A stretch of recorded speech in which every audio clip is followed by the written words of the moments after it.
পরম করুণাময় ও পরম দয়ালু আল্লাহর নামে। হে রাসূল, তোমার রব থেকে তোমার প্রতি যা নাজিল হয়েছে তা প্রচার করো, আর যদি তা না করো তবে তুমি প্রচার করিলে না তাঁর রেসালাত। আর আল্লাহ তোমাকে রক্ষা করিবেন মানুষের হাত থেকে। নিশ্চয় আল্লাহ হেদায়েত করেন না কাফের কওমকে। বলো তুমি, হে কেতাবধারীগণ, তোমরা কোনো কিছুর উপরই নও যেতক না তোমরা তওরাত ও ইনজিল ও তোমাদের রব থেকে তোমাদের প্রতি যা নাজিল হয়েছে তাতে স্থির প্রতিষ্ঠিত হও। আর নিশ্চয় তোমার রব থেকে তোমার প্রতি যা নাজিল হয়েছে তাহাতে তাদের অনেকেরই বর্ধিত হবে বিদ্রোহ ও কুফরি। অতএব তুমি বিষণ্ণ হইও না লাগিয়ে কাফের কওমের। নিশ্চয় যারা ঈমান এনেছে ও যারা হয়েছে ইহুদি ও সাবেইন ও খ্রিস্টান, তাদের মধ্যে যারা ঈমান আনে আল্লাহ ও পরকালের প্রতি আর করে সৎকর্ম, তবে তাদের কোনো ভয় নাই, আর তারা হবে না দুঃখিতও। নিশ্চয় আমি বনী ইসরাঈলদের অঙ্গীকার নিয়েছিলাম আর তাদের প্রতি প্রেরণ করেছিলাম রসূলগণকে।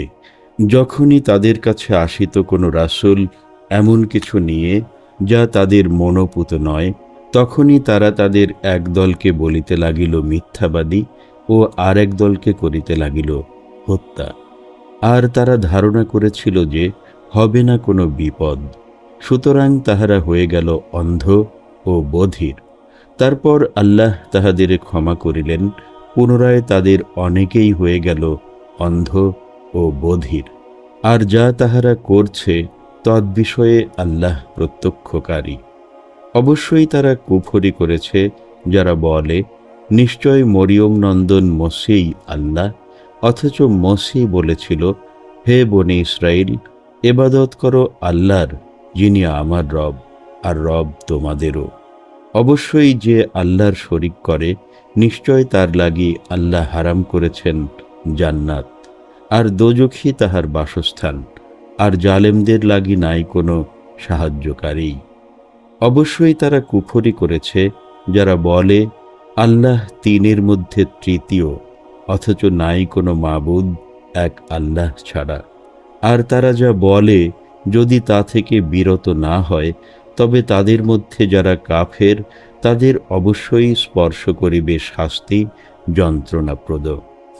তবে কি তাহারা ফিরিবে না আল্লাহর দিকে আর ক্ষমা প্রার্থনা করিবে না তাহার কাছে? অথচ আল্লাহ ক্ষমাশীল, করুণাময়। মরিয়ম নন্দন মসীহ রাসূল ব্যতীত নহে, তার পূর্বেও বিগত হয়েছে রসূলগণ, আর তার মা ছিলেন একজন সিদ্দিকা। তারা দুজনেই ভক্ষণ করিত খাদ্য।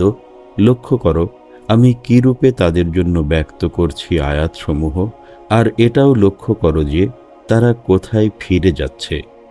বলো তুমি, তোমরা কি আল্লাহকে ছেড়ে ইবাদত করছো এমন কাহারও যাহার কোনো ক্ষমতা নাই তোমাদের অপকার বা উপকার করার? আর আল্লাহই শ্রবণকারী, মহাজ্ঞানী।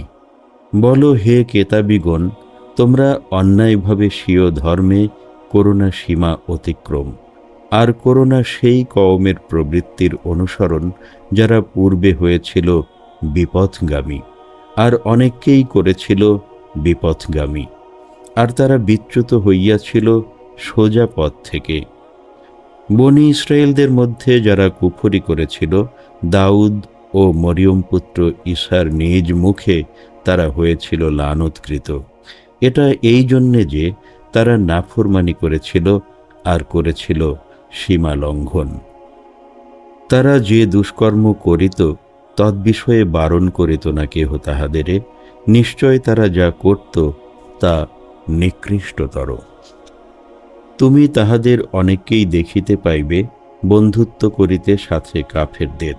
তারা নিজেদের ভবিষ্যতের জন্য যে কাজ করছে তা খুবই মন্দ, যে কারণে আল্লাহ অসন্তুষ্ট হয়েছেন তাহাদের প্রতি, আর তারা চিরকাল থাকিবে মধ্যে আযাবের। আর যদি তারা ঈমান আনিত আল্লাহ ও নবীর প্রতি ও তার প্রতি যা নাজিল হয়েছে তৎপ্রতি, তবে তারা বন্ধুরূপে গ্রহণ করিত না উহাদেরে। কিন্তু তাহাদের অধিকাংশই দুষ্কর্মকারী।